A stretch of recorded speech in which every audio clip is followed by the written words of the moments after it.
Howdy everyone, Cub here. Welcome to Snapshot 15w44a, and let's take a look at this week's exciting changes. So, first of all, as you can see before us, we have the Ender Crystal, or End Crystal, and you can actually obtain this as an item now. I'm holding it in my hand, but you can't place it on normal blocks. See, I'm trying to place it on grass, trying to place it on dirt.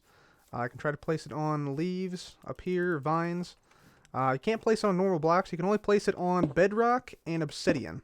So it looks like that. Has the standard galactic alphabet block inside of it, along with like some glass and stuff, and bounces up and down. It's pretty nifty. The way you get this is you have to actually kill a skeletal horse.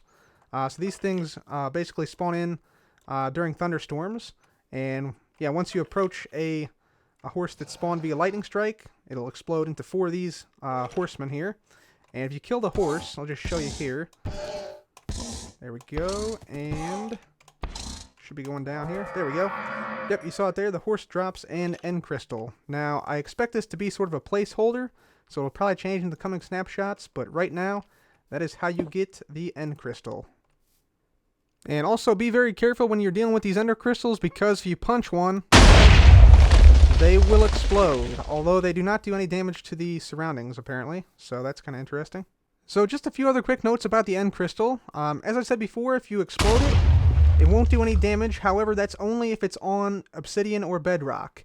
If you do something like this and swap out the blocks, you can do that, but now when this is destroyed, it does massive damage to the surrounding area. There's also a new way to respawn the dragon, so if you've already beat the dragon and you want to respawn it, you simply place down 4 Ender Crystals around your end portal like this. So I'm just going to go ahead and place 4 right here. There we go. You'll see these beams, they all sort of join up.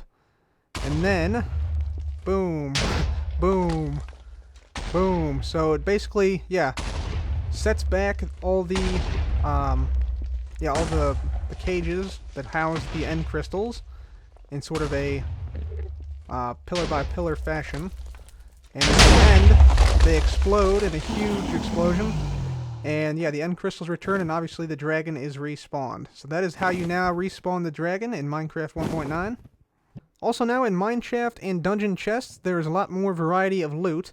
So if we just take a look at this one, for instance, you can see there's rails in here now, name tags. Over here we got some powered rails even. So that's pretty cool. And like I said, this also applies to dungeons. So here's an example of that. So you see how much rotten flesh is in this one, and then there's a bunch of stuff of all types in this one. And if you go into a forest, you will see that the giant oak trees are now back. So you see a couple here, there's one there. So that's pretty cool. Adds a little bit of a variation to the trees. Golden apples have been changed back, so now they once again will restore 2 hearts of health. So yeah, that's a good change, I think. Makes it a little bit more balanced. There's also been some changes to food and saturation in Minecraft. So now basically it prioritizes your food over your health. So what that means is it'll only regenerate your health if you're not hungry. So you see, if I eat a golden carrot, for instance, which gives a lot of saturation, not only do we fill up, but it's basically taking my saturation away, and yeah, using it to replace some hearts here. So yeah, that's pretty cool.